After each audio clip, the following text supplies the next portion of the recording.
Hoje nós vamos falar sobre o amor de Deus que se manifestou, através da sua misericórdia. E o nosso objetivo maior é mostrar que Deus, Ele nos trouxe a salvação. Por quê? Porque Ele tem um amor misericordioso. Então nós vamos navegar, nós vamos investigar um pouquinho o que significa a misericórdia de Deus dentro da salvação.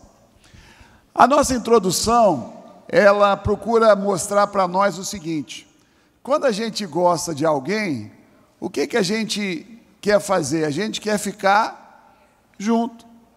Então repita comigo: Deus quis, vamos lá, Deus quis que eu ficasse perto dele. Essa que é a lógica da salvação. E aí eu trouxe dois raciocínios interessantes sobre isso. Deus, Ele não apenas nos criou, mas Ele também nos adotou como filhos. Na verdade, a paternidade de Deus significa que Ele quis ser para nós aquele que nos ensina. Deus não quis apenas nos criar, mas Deus quis nos ensinar o caminho da felicidade. Todos nós hoje, o ser humano vive numa vida turbulenta, ansiosa, uma vida muitas vezes agonizante, porque ele quer saber o que ele tem que fazer para ser feliz. E Deus, quando cria o homem, Ele fala: anda comigo, fica do meu lado. A Bíblia fala lá em Gênesis que Deus todos os dias vinha conversar com o homem na viração do dia. Todos os dias Deus então tinha comunhão, proximidade, tinha cumplicidade, tinha a ligação, e é isso que Deus quer ter conosco. Então Ele não apenas nos criou, mas Ele nos quer como filho. O filho é um imitador do pai. O sentido da filiação é alguém que aprende com e age como o pai. Segundo, então, nós temos um Deus que quer que a gente fique sempre com Ele. E eu gosto demais desse texto, João 14, 2 e 3. Na casa de meu pai há muitas moradas. Se assim não for, eu vou teria dito, pois vou preparar-vos lugar, e quando eu for e vos preparar lugar, voltarei e vos receberei para mim mesmo, para que onde eu estiver, estejais vós também. Então eu quero que você entenda que Deus, o tempo todo na história do homem, sempre desejou que nós estivéssemos com Ele. Pastor, mas o que tem que acontecer para que isso seja realidade? Uma decisão nossa. O que eu quero que você entenda nessa manhã também é que a misericórdia foi dada, mas o fruto dessa misericórdia só vai se expressar e se manifestar se você decidir acolher, aceitar o convite de Deus. Amém? Continuando. O maravilhoso amor de Deus. Na verdade, quando a gente tenta definir amor, é alguma coisa interessante, porque palavras às vezes são insuficientes, ou elas têm que ser colocadas com muita unção, para expressar o amor. O amor, o que é? É o querer bem. O amor significa uma disposição de fazer tudo por alguém. O amor se expressa através do cuidado. O amor se expressa através do desejo de estar ao lado. O amor, na verdade, expressa a própria essência, o perfume, a natureza de Deus. E esse versículo de 1 João é muito forte quando diz que aquele que não ama não conhece a Deus, pois Deus é amor. Essa natureza doadora de Deus, essa natureza desinteressada de Deus, na verdade, o amor, ele se expressa através de ações, atitudes que eu tomo, não preocupado em receber algo em troca, mas preocupado em ver o outro feliz, satisfeito, alegre. O meu prazer, na lógica do amor, é ver o outro tendo prazer. A minha maior alegria é perceber que o outro é feliz.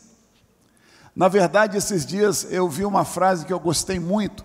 Ela diz o seguinte, que é muito bom nós nos sentirmos felizes, mas melhor ainda é nós nos sentirmos felizes porque o outro está feliz. Eu quero que você entenda que aí existe um plus, existe uma diferença que expressa o cristianismo. Estar feliz pode ser algo muito egoísta, algo muito voltado para mim. Pastor, o senhor está dizendo que eu não tenho que ser feliz? Não. O que eu estou te dizendo é que a lógica do Evangelho é que a minha felicidade se consuma, se perpetua quando eu faço o outro feliz. E é interessante que isso se manifesta em tudo na nossa vida. O nosso casamento, quando faço casamento, eu costumo falar para os homens e para as mulheres, seja inteligente. Pastor, mas que papo é esse de ser inteligente? Faça o outro feliz. Porque é certeza que você vai ser feliz. Não há como você não ser feliz fazendo sua esposa feliz. Meu irmão, não tem jeito. Pastor, qual que é o segredo? Faz o outro feliz. Não há como você deixar de receber de quem recebe. Na verdade, a lógica de Deus é que nós somos constrangidos pelo amor e pelo cuidado. E é isso que eu quero que você entenda. Essa definição de amor, na verdade, significa uma renúncia ao egoísmo. Porque o contrário de amor pode ser também egoísmo. Tem gente que pensa só no ódio, não, mas o egoísmo é uma forma de se contrapor, ser um opositor forte ao amor. Porque o egoísmo faz com que você olhe para quem? Só para você. Repita comigo, egoísmo é destruição. Fala de novo, egoísmo é destruição. Por isso que a essência do amor é quando eu me sacrifico. E isso aí é que me traz realização. O mundo é enganado por Satanás, porque Satanás diz que ele vai ser feliz quando ele faz só o que ele quer. Fazer só o que ele quer significa que ele nunca vai renunciar a nada em prol de alguém. Satanás sabe que se você renunciar por alguma coisa em prol de alguém, você está sendo como Deus é. Então Satanás te quer longe do que Deus é, longe do que Deus faz. Quem entendeu, diga aleluia. Continuando, o profeta Isaías usa uma frase muito forte para expressar o que é amor. Isaías 49:15. Acaso pode uma mulher esquecer-se do filho que ainda mama? O detalhe é uma criança que está sendo amamentada, ou seja, uma criança na mais tenra idade, nova, praticamente recém-nascida, de sorte que não se compadeça do filho do seu ventre. Quer dizer, é uma mãe que gera uma criança, e esse instinto materno é uma expressão do amor de Deus. Acaso essa mãe pode esquecer-se do seu filho? O que o profeta fala? Mas ainda que essa viesse a se esquecer dele, eu todavia não me esquecerei de ti. Aqui ele está falando para o povo de Israel, e hoje nós somos o Israel de Deus. Diga, isso é para mim, repete, isso é para mim. Meu querido, repete comigo, Deus me ama. De novo, grite, Deus me ama e não esquece de mim. Pastor, mas eu estou orando tantos dias por tantas coisas, e quem disse que Deus esqueceu de você? A gente vive uma guerra, a gente vive uma batalha diária, porque nós queremos nós queremos ser o Deus, e Deus quer ser o nosso Deus. Nós queremos ser aquele que decide como, quando e onde acontece. E Deus fala, filhinho, dá aqui seu brinquedinho, que eu sei o que é melhor para você. Nós somos muitas vezes igual aquela criança, né? Esses dias eu estava vendo no shopping, o menininho veio arrastando no chão, lambendo o chão, passando a cara, e o pai fala, não fica no chão, aí não faz bem para você. E a gente dá birra quando a gente não recebe aquilo que nós achamos que nós temos que receber. Então, meu querido, Deus não esquece de mim. Fala comigo, Deus não esquece de mim. Fala para quem está do teu lado, Deus não esquece de ti. Fala para o que está do outro lado, Deus não esquece de ti. Aleluia. Continuando. A expressão do amor significa alguém que toma iniciativa. Eu acho muito interessante como que aquele que ama, cuida. Aquele que ama se interessa por. Aquele que ama, observa a pessoa que ele ama, para que ela não tenha nenhum problema, para que ela não passe por nenhuma situação, para que ela não tenha nenhuma necessidade sem ser suprida. Eu acho muito engraçado a Lívia, minha esposa. Ela, com a Marcela, com a nossa filha, a Marcela chega em casa, a Lívia liga o radar. Quem já viu aqueles negócios de aeroporto que fica girando assim? Que fica, eu não sei como é que é o nome, é aquele negócio que fica girando. Aí a Marcela respira, ela está olhando, né? Aí a Marcela sai do quarto, aí ela vai ver, aí ela vai dar uma olhada, porque ela está o tempo todo querendo ver se a Marcela não precisa de nada. E Deus é assim conosco. Deus está o tempo todo, se você quiser e se você deixar, Deus está o tempo todo olhando para você e querendo te ajudar. O problema, meu irmão, é que a gente não quer ser ajudado. E a gente não se deixa ajudar. O que eu estou te falando aqui, na verdade, existe uma batalha na nossa mente que fala assim, mas e aquele problema que eu passei? E quem falou que Deus não quer que você passe por problema? E aquela dificuldade que eu tive? E quem disse que essa dificuldade é ruim para você? Nós precisamos ressignificar as coisas da nossa vida. Nós precisamos reaprender conceitos que não são bíblicos. E que a gente, na verdade, através de uma influência satânica, um engano, uma meia-verdade, um sofisma. Você já ouviu falar a palavra sofisma? Mentira com cara de verdade, cara de coisa espiritual. Cara, isso aí, quando você ouve um sofisma, você até fecha os olhos e diz aleluia. O que eu quero dizer é que Deus está o tempo todo olhando para mim, querendo interferir, intervir, orientar a minha vida, mas eu fico o tempo todo dizendo, Deus deixa que eu cuido, Deus deixa que eu faço. E é por isso que nós não temos mais de Deus na nossa vida. Repita comigo, a culpa é minha. Fala bem alto, não, você está frouxo. Fala, a culpa é minha.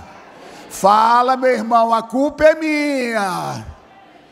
Se você não entender isso, não funciona, porque nós somos orgulhosos. Fala para o teu irmão com amor, carinho e doçura, você não presta, nem eu. Fala para ele. Fala assim, nós não prestamos. É assim que o negócio é, meu irmão. Segundo, então Deus, Ele toma a iniciativa de nos amar.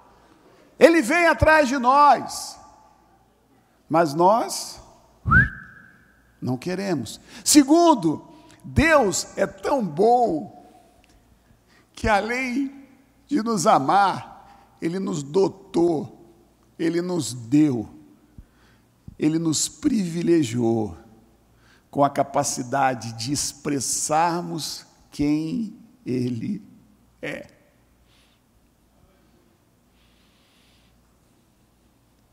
Você, meu querido, aonde você estiver, a expressão do amor de Deus. Agora você olha bem a tua responsabilidade.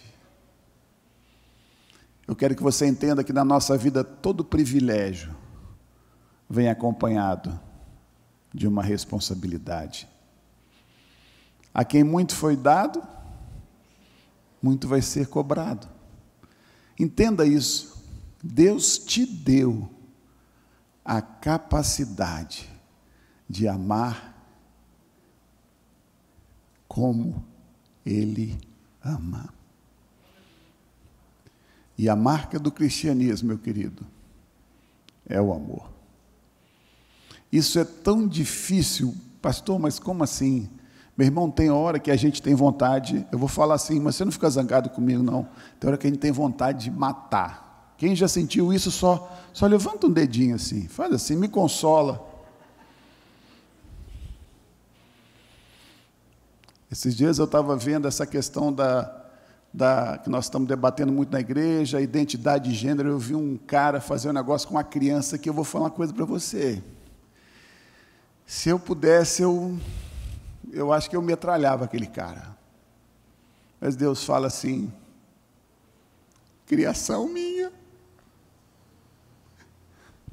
eu criei ele, e você tem que amar ele e falar para ele do meu amor. Meu irmão, é difícil demais, mas é difícil, mas é o desafio. A gente vive, ser cristão, meu querido, não é fácil. Quem quer facilidade, decididamente pode ir embora. Ser cristão de verdade não é moleza, mas vale a pena demais. Eu quero te falar, se você quer ser feliz, não tem outro caminho. A gente passa por conflitos, passa por momentos difíceis, passa por irritação, mas esse é o caminho. É assim que Deus trabalha na nossa vida. Continuando. Amor incondicional. Isso não cabe na nossa lógica humana. Eu sempre que eu prego, eu costumo falar isso. Uma das coisas que mais destrói a identidade de uma criança, ou de um adulto também, é você dizer para ele o seguinte: se você fizer isso, Deus não vai mais gostar de você. Você pega uma criança que fez alguma coisa errada e fala assim para ela: se você fizer isso, Deus não vai gostar de você. Você sabe o que ela está entendendo? Que Deus é um Deus que não estará ao lado dela em qualquer e toda circunstância. Eu quero que você perceba o detalhe disso. Eu não estou dizendo que você tem que concordar com o que ela fez de errado. O que eu estou dizendo é que você vai dizer para ela que se ela fizer aquilo, ela vai se prejudicar, ela vai sofrer uma consequência ruim. Não diga para ela que Deus não vai mais gostar dela. Você pode até dizer que ela está desagradando a Deus, mas dizer que Deus não vai gostar dela, onde é que você aprendeu isso? O amor de Deus é incondicional. Quando a gente vê a parábola do filho pródigo, a gente fica meio que irritado com aquele pai que vai todo dia para ver se o filho está voltando. Na lógica humana, você fala assim, aquele cara é bobo. Aquele cara ali é Deus. Aquele cara ali não tem condição, porque aquele filho dele foi embora, largou, desprezou, ofendeu. É Deus. Amor que não muda, amor incondicional, porque na verdade não existe amor condicional. A definição de amor já traz em si a expressão de algo que é imutável, incondicional. Você entende o que eu estou falando? Amor condicional não é amor, é interesse, é troca, porque amor significa não troca, amor significa dar sem expectativa. Eu quero que você pense nisso, porque isso aí na verdade é a essência dessa mensagem dessa manhã. Amor é dar. Você vai receber? Não sei. Esse é o papel da igreja no mundo. É o papel de um corpo que dá, mesmo sabendo que alguns não vão receber, não vão retornar. Jesus, quando curou as pessoas, ele falou assim: vem cá, peraí, você vai ser salvo, você vai ser cristão. Não, você não vai, sai daqui. Meu irmão, quantos milhares de pessoas Jesus curou na história dele, e que foram pessoas que foram lá para dizer: crucificam, crucificam. Naquela multidão que ali estava, certamente havia pessoas que haviam sido abençoadas, curadas, tocadas de alguma forma por Jesus. A Bíblia não fala lá dos 10 leprosos? Quantos voltaram para agradecer? Jesus falou assim: os 9 voltam a ter lepra. Foi assim que Deus fez. Como é que você faria? Pisca os olhos se você não ia querer que os 9 fossem de novo tocados pela lepra. Na hora que você visse lá os 10, na hora que você olhasse que voltou um, você fala assim: os 9 estão descurados agora. Meu irmão, eu quero que você, na verdade, tem hora que eu me vejo tão ruim, que eu falo assim: gente, é só Deus mesmo. Porque a gente precisa parar de ter aquela visão religiosa, aquela visão de bonzinho da história.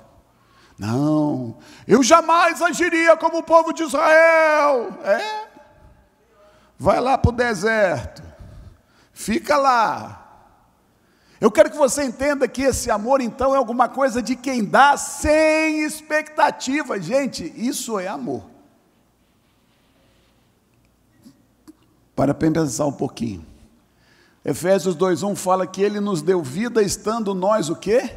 Mortos, em delitos e pecados. Nós estávamos chafurdando na lama, e Deus nos deu vida. A iniciativa é de Deus. Eu queria te trazer isso aqui, porque muita gente tem uma imagem de Deus muito distorcida. Deus não tem prazer na morte do ímpio. Repita comigo: Deus não tem prazer na morte do ímpio. Você sabe por que eu estou colocando isso? Porque nós achamos que Deus se alegra quando Ele pune alguém que não se arrepende. Na verdade, Deus está dizendo para a pessoa: quem se condenou foi você. João 3 fala que aquele que aceitar Jesus, ele vai ser salvo. O que não crê, ele já está julgado. Julgado por quem? Por ele mesmo. Você tem que entender que o ser humano, nós fomos criados por Deus.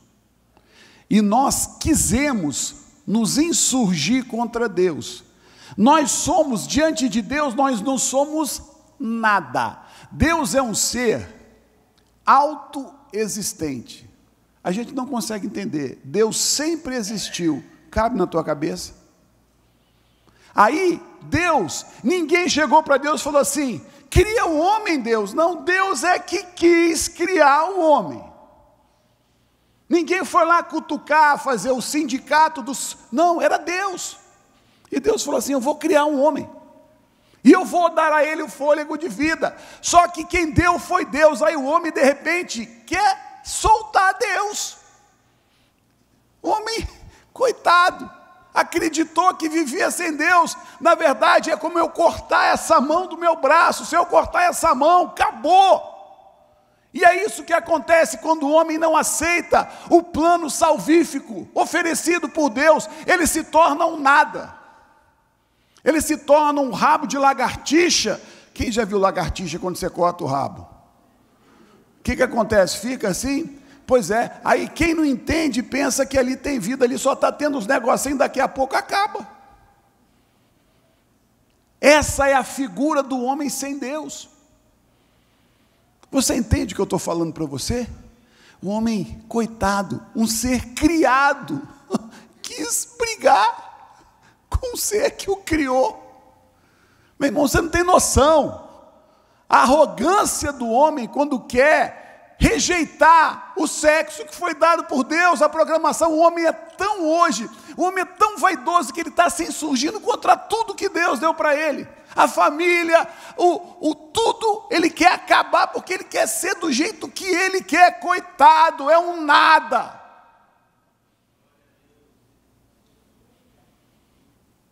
E está aí. Quando eu vejo essa reunião de filósofos, entre aspas, de pessoas que acham que são alguma coisa, eu fico vendo, coitados, não são nada. Meu querido, o ser humano diante de Deus não é nada. Ele é que te deu vida, Ele é que te deu inteligência, Ele que te criou. Acaso tenho eu prazer na morte do perverso, diz o Senhor? Não desejo eu antes que se converta dos seus caminhos e viva? Ezequiel 18, 23, Velho Testamento, que é uma fase diferente. Nesse momento Deus já fala, eu não tenho prazer nenhum em ver o ser humano morrer longe de mim. 1 Timóteo 2,4, o qual deseja que todos os homens sejam salvos e cheguem ao pleno conhecimento da verdade. A carta de Paulo é clara. 2 Pedro 3,9, eu gosto demais desse texto. Não retarda o Senhor a sua promessa, como muitos a julgam demorada. Pastor, esse papo de que Jesus volta, você acredita nisso? Você acredita mesmo que Deus criou o homem? Eu falei, você é um idiota, acredita no Darwin, que foi um deprimido bêbado, sustentado pela mulher que no fim da vida morreu deprimido, porque viu que tudo que ele pregou era mentira. Vai estudar a vida do Darwin lá. Gente, o diabo, ele cega as pessoas. Estude a vida de Charles Darwin, você vai ver qual foi o final dele. E depois você vem me dizer, com esse papo. Aí, esse dia eu e a Olivia, nós fomos numa escola atender uma pessoa, e lá, estava lá, reportagem, trabalho para os alunos, Charles Darwin. Satanás é o rei do engano, meu querido. Porque nós não admitimos que fomos criados. Olha a empáfia do homem. O homem não quer reconhecer que há a criação. O homem não quer reconhecer que isso, ele quer dizer que isso tudo aqui é uma coincidência. Gente, é falta de bom senso demais. Tinha que mudar pelo menos a tese. Achar que nós somos uma coincidência, pelo amor de Deus. Vai ser burro assim lá longe, só. Muda, arruma outra desculpa. Então, a promessa não é demorada não, é porque Ele é longânimo, não querendo que nenhum pereça, senão que todos cheguem ao arrependimento. Deus não vive na dimensão temporal, meu querido. Para nós é muito complicado, mas Deus, o relógio dele, tem outro mecanismo. E você acha que Deus está vivendo no teu relógio. Coitado de você e de mim. Cuidado. Repita comigo, Deus tem prazer em salvar. Amém. Amor que não se pode contar, vamos lá. Coisas que expressam o amor de Deus para com o homem. Primeiro, quando Deus cria o homem, depois Ele cria a mulher. Ele está dizendo, olha, eu vou cuidar de você para você ser feliz. Isso aqui hoje é tão simples, mas tão importante, né? Deus não criou outro homem para ficar do lado dele. Nem criou a mulher e botou a mulher do lado. Agora, quem não acredita na Bíblia vai viver aí. Qualquer dia, eu vi hoje no Facebook, eu achei interessante, diz que eles arrumaram 60 combinações de gênero, diz que tem um deputado alemão que fez um discurso e saudou 60 tipos, pós-hétero, anti-hétero. Gente, assim, o ser humano perdeu a noção do ridículo, Eu acho tão bom como que Deus incomoda, né? Deus incomoda tão fortemente que todo mundo quer mostrar que não é. Mas deixa lá, vamos ver. Não há nada que eu faça, isso aqui, meu querido, é para a gente pensar, que aumente ou diminua o amor de Deus por mim.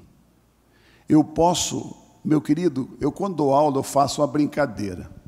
Eu falo assim, não confunda bife à milanesa com bife ali na mesa.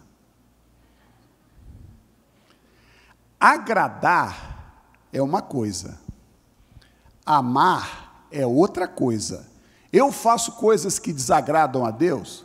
Faço. Mas Deus deixa de me amar por isso? Não! Eu não acabei de falar para você que qual que é a marca do amor verdadeiro? Ele é incondicional. Quem aqui tem filho? Quem já ficou com muita raiva do seu filho, mantém a mão assim em cima. Você deixou de amar seu filho? Deus é assim, meu querido. Simplesinho, não é não? Então o cara não entende. Aí nós queremos dizer assim, eu agrado mais a Deus que a pastora Cássia. Naquele dia eu fiz um jejum e ela não fez. Coitado. Bobinho demais. O amor de Deus por nós, ele é total, amplo. Jesus Cristo, eu vou falar daqui a pouco, ele significou a doação do que era de mais precioso para Deus. Então, meu querido, não tem jeito de Deus te amar mais e não tem jeito de Deus te amar menos. Pastor, então agora eu vou fazer o que eu quiser. Deus vai continuar te amando, só que se você não agradá-lo, você vai sofrer a consequência do seu pecado. Quem aqui é inteligente, diga amém. Então fala para o teu irmão, escolhe o caminho certo. Fala para ele, escolhe o caminho certo. O fato de Deus nos amar não faz com que Ele nos tire das consequências do nosso pecado. E tem mais, Ele pode até perdoar, não é o nosso objetivo, Ele pode até perdoar o teu pecado, mas você vai ver a tua consequência natural. Uma vez eu vi um cara que traiu uma mulher, bateu na mulher e tal, arrumou outra mulher, teve um filho, a vida do cara virou um inferno. Eu falei assim, pastor, Deus precisa me tirar desse vale. Aí eu falei, meu querido, na hora que você entra no vale, agora aguenta o vale. Deus te perdoou, né? Agora, só que tem consequência. Deus não nos livra das consequências sempre, não é assim não. Cuidado. Por isso que a gente tem que estudar a Bíblia. Meu querido, deixa eu falar, hoje nós vivemos dias que nós precisamos parar para pensar na palavra de Deus. Senão nós vamos ser levados por qualquer vento de doutrina. Você tem que saber o que é o que. Por isso que a gente está aqui. 13 lições para falar sobre salvação, para você entender os vários aspectos, para você não ser bobo, para você não ser levado, para você meditar, para você entender. Quem aqui é inteligente, diga amém. Nossa, mas tem gente sem inteligência aqui demais, pastora. Né? Se você é inteligente, meu querido, descubra como as coisas são. Fique esperto. Vamos lá. Deus criou a mulher. Não há nada que eu faça que aumente ou diminua o amor de Deus por mim. E Deus se envolve pessoalmente ao enviar Jesus como cumprimento da sua justiça. Tem gente que pensa que é assim, Deus esqueceu do meu pecado. Meu querido, deixa eu te explicar uma coisa, bife é milanesa e bife ali na mesa. Fala para o teu irmão, não confunde bife é milanesa com bife ali na mesa. Deus é justo? Sim. Como que era antes de Jesus? O que aconteceu quando o homem caiu? Quem lembra? Quando Deus chamou Adão, chamou Eva, o que Deus fez com o homem?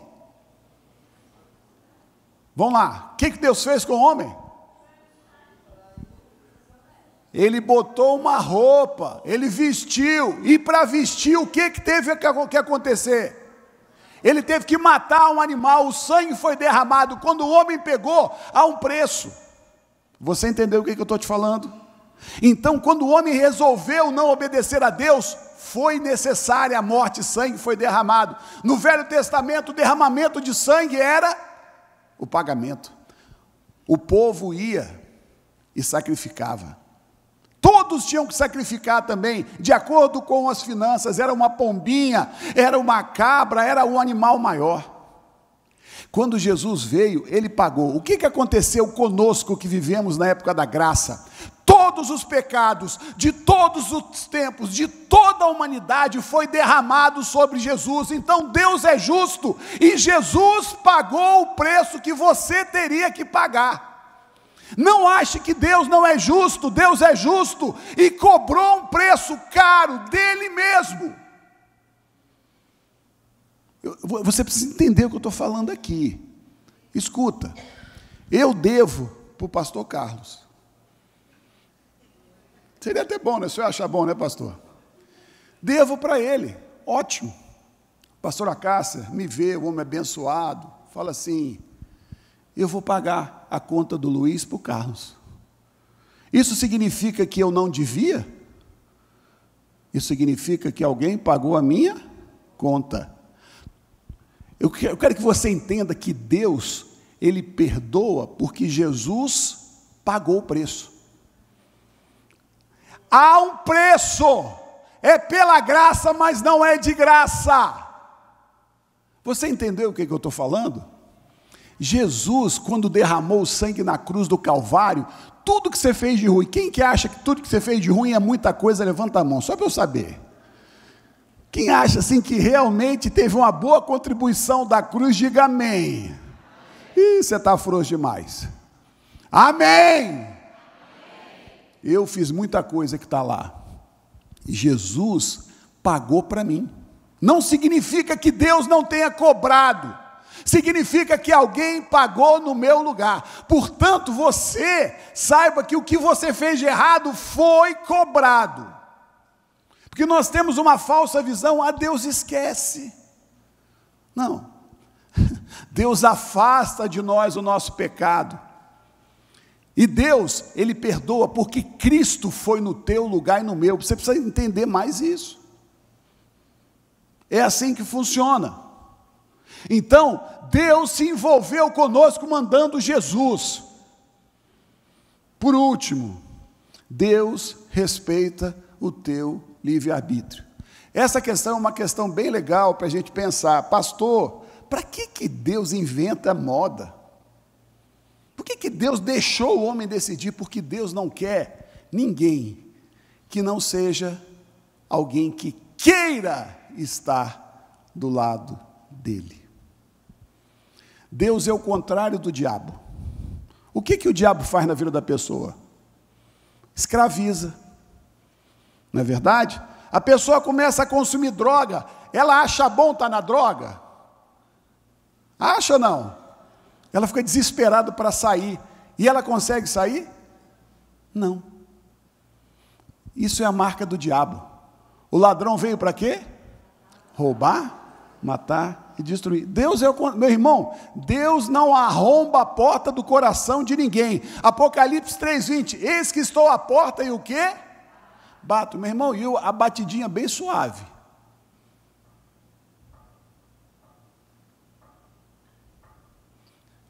Deus não grita: ah! Não. Jesus é suave. Ouve quem quer. Mas a consequência existe. Não há amor sem liberdade. Não tem como eu prender a Lívia. Se bem que ele acha bom se eu prendesse, né? Mas não tem, eu estou brincando, viu, gente? Não tem como eu prender a Lívia, botar um revólver na cabeça dela e falar assim: você tem que me amar. Funciona? O que você acha que aconteceu? Esses dias eu achei muito interessante. Tem um rapaz, que eu esqueço o nome dele, é um dos caras mais brilhantes que fala sobre o cristianismo, é um moreninho. Ele tem muitos vídeos no Facebook, ele sendo entrevistado pelo Jô Soares.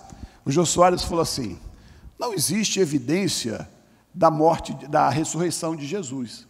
Evidência científica.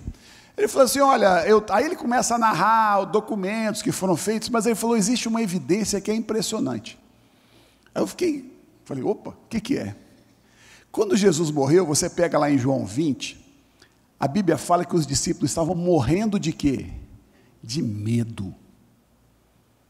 Trancados num lugar, com medo do povo, o quê? Ir lá e pegar e matar também. Oh, meu irmão, você pensa que isso não passou na cabeça deles? Aí você sabe qual que é a maior evidência da ressurreição? Como foi a morte dos apóstolos, tirando João? Como é que foi a morte de Pedro? Me crucifica, de cabeça para baixo, porque eu não sou digno. Você acha que Pedro era bobo? Ou você acha que Pedro se viu diante daquele que ressuscitou e trouxe a vida? Isso é histórico. Enxerga quem quer. Fé é assim, meu querido. Enxerga quem quer. Quem não quer. E Deus nunca fez questão de apagar todas as dificuldades. Como é que é? Não entendi. Ah, o Rodrigo Silva, é um moreninho, né? Cara, eu gosto demais, pastor, de ver ele. Ele tem ele tem um conhecimento e tem uns argumentos que me matam. Então, como diz, acredita quem quer. Enxerga quem quer. Pastor, esse era um cara top da gente trazer aqui na igreja, viu? Porque você pode pegar um dia inteiro, aquele cara ali é uma sumidade. Gente que fala assim, eu gosto dele, porque ele senta. Aí ele vai nesses caras famosos, ele não perde a linha. Mas assim, com categoria, né? Bom demais ver, é o conhecimento a serviço da nossa fé. Então, meu querido, tem hora que a gente perde a paciência e fala assim, Deus, mas para que você dá liberdade para o homem? Repete comigo, não há amor sem liberdade. Entenda isso. Continuando, vamos lá. A certeza do amor de Deus, né? Eu botei dois textos que eu gosto demais e que ilustram um pouquinho isso aí. Mateus 20, de 1 a 15, fala sobre a parábola dos trabalhadores na vinha. Você conhece essa história? Resumindo, é assim: um dono de uma vinha foi andando pela rua, precisava de trabalhadores. Aí ele pegou 2 de manhã, 2 à tarde e um no final da tarde. E ele combinou com todos eles que eles receberiam 1 denário. Quando chegou no fim do dia, ele foi acertar com os caras. O que ele tinha combinado? 1 denário. Ficou claro? Ficou. Chegou no final do dia, vamos acertar. Aí ele começou acertando do que tinha chegado por último. Aí os outros, opa, vou ganhar um bônus, né? Todo mundo recebeu o combinado. Qual que é a mensagem? Na verdade, o que foi combinado foi cumprido. No céu, aqui está falando de salvação. Isso aqui não quer dizer que não haja galardão. Não confunde bife à milanesa com bife ali na mesa, né? Aqui está falando de salvação. Então tem gente que vai para o céu aos 48 do segundo tempo. E tem cara que nasceu, converteu e vai para o céu igual você. A lógica de Deus aí é uma lógica diferente. Não é pelo nosso valor. A gente tem uma imensa dificuldade de aceitar critérios que não sejam justos, porque a gente não consegue se enxergar. 1 Coríntios 4:7, esse texto eu leio para mim bastante. Presta atenção nele. Diz assim: pois quem é que te faz sobressair? Isso é Paulo falando. Olha só, meu irmão, para você baixar a bola. Quem quer baixar a bola aqui, né? Entender quem você é. Quem é que te faz sobressair? E que tens tu que não tenhas o quê? Recebido.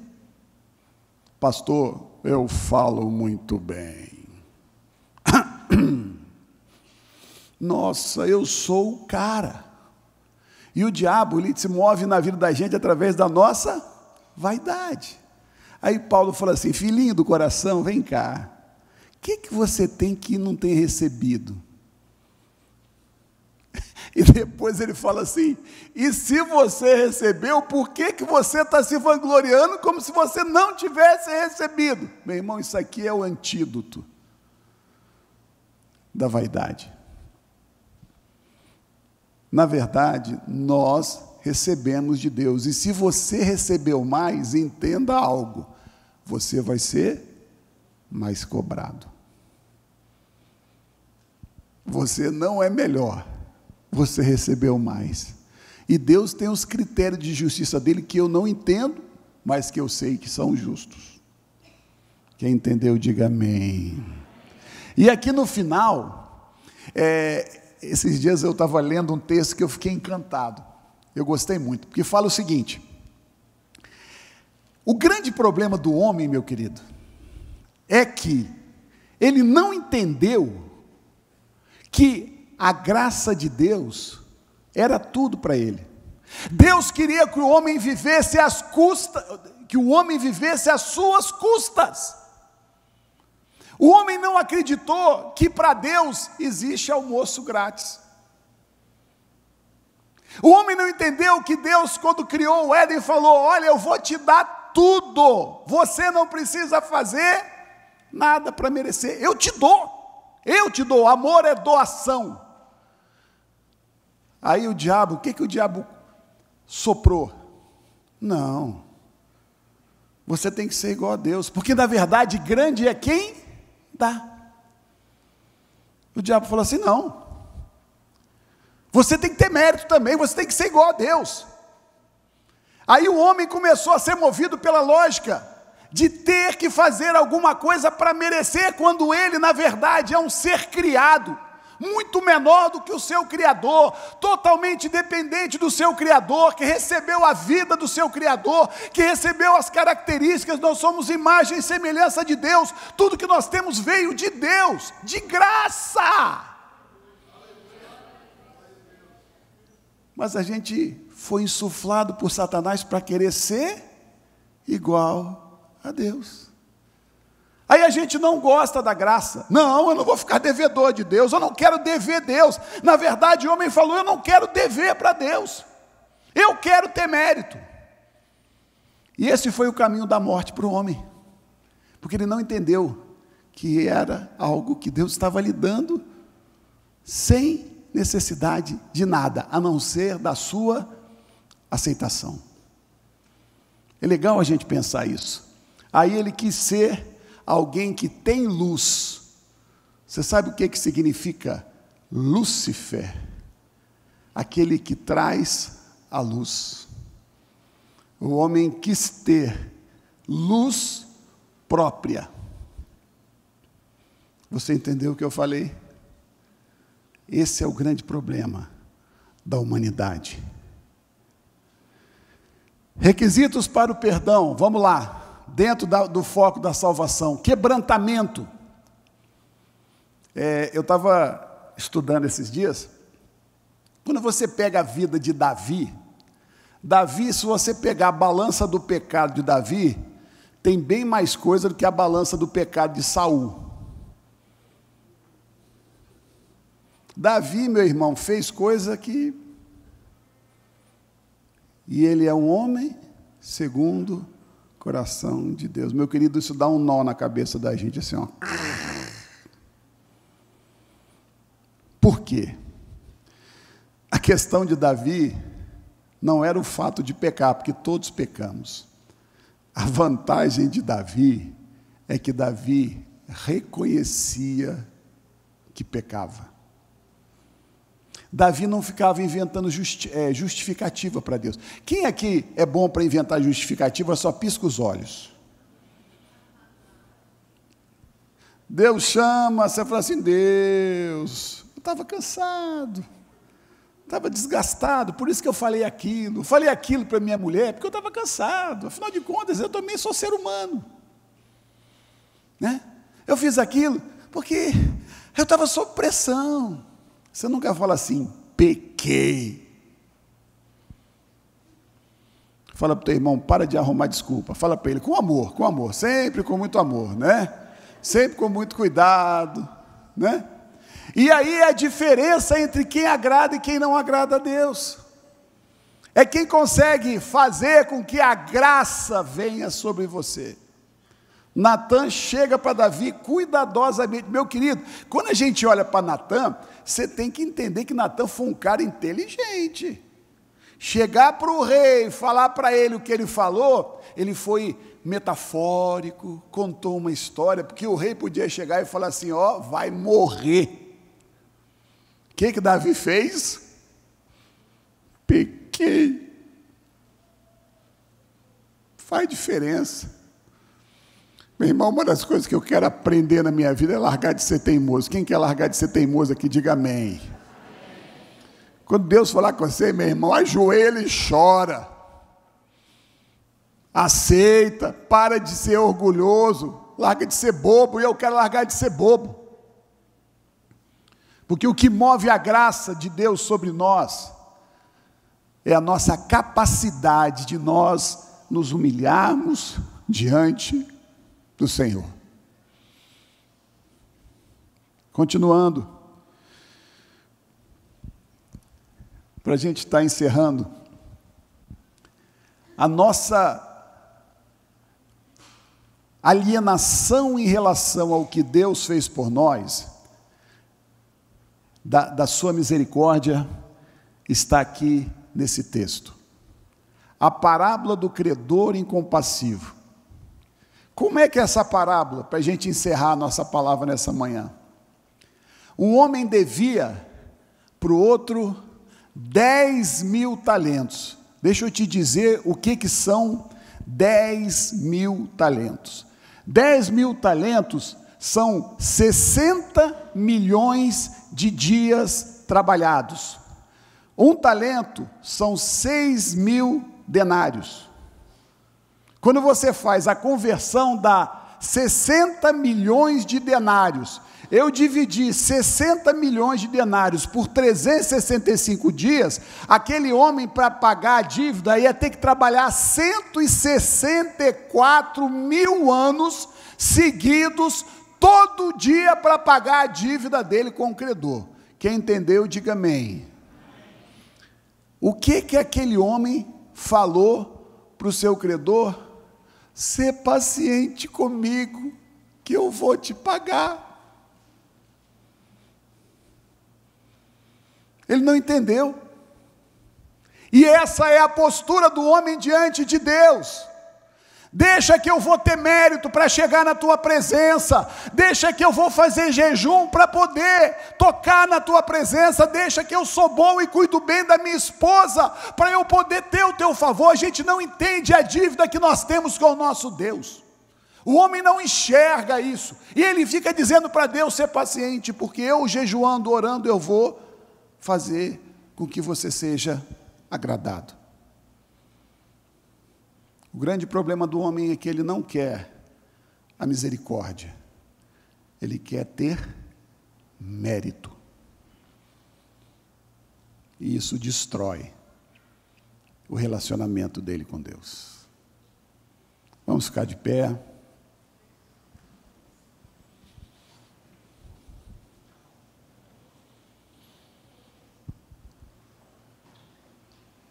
Meu querido, essa lição dessa manhã é para a gente pensar. Será que você consegue enxergar a sua situação diante de Deus sem Jesus? Será que você entende que se não fosse a misericórdia, se Deus não tivesse, através de Cristo, pago a tua conta, você não teria como estar aqui? Que você pense nisso, e que isso te motive a mudar de atitude, e a levar a tua fé muito a sério, pois ela é a coisa mais importante da tua existência. Vamos fechar os nossos olhos. Senhor, muito obrigado, Pai, porque a Tua palavra é viva, verdadeira, poderosa.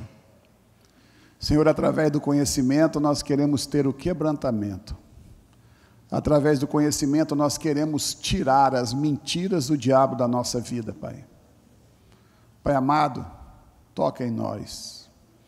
Leva-nos ao quebrantamento. Leva-nos a enxergar-nos a nossa miséria, Pai. E leva-nos a valorizar o amor de Deus através de Cristo, aquele que pagou a minha conta, aquele que pagou a nossa conta. Fala conosco, Pai. Cobre-nos nesse dia. Nós te pedimos em nome de Jesus. Amém. Aleluia.